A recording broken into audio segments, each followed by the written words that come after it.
आमे पोड़ पिठा बनाया गोटे ग्लास चाउल नहीं 4 ରୁ 5 घंटा पर्यंत भिजई दवा।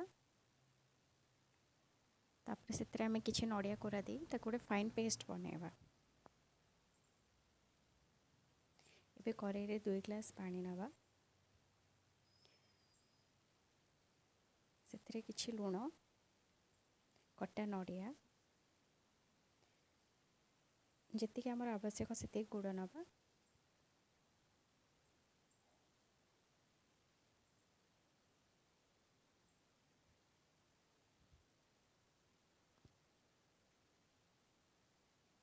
तापर से आम गोलमरीच गुंड और गुजराती गुंड पकेबा। एबे ताको भलसे फुटे देबे।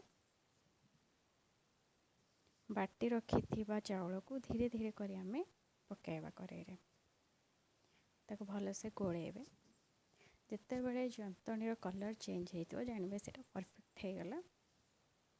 एबे प्रेशर कुकर रे टिके घी दबा। तापर कदली पत्र आमे सेट करि नबा। कदली पत्र ऊपर मते किछि घी लगेबा।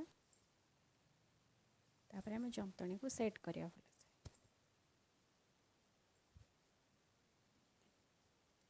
देखो जंतनी भलसे सेट हो गला। आमे ता ऊपर किछि घी देकी गोटे कदली पत्र को घोड़े दबा।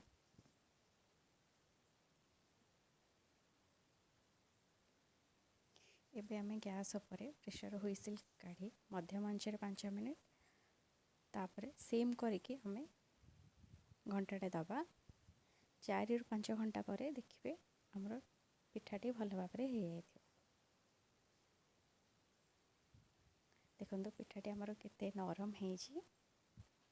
आपण एई भली भाव रे पोड़ पिठा कले एई मापरे पिठाटी बहुत ही भल हबो। देखो नरम हेजी पिठाटी।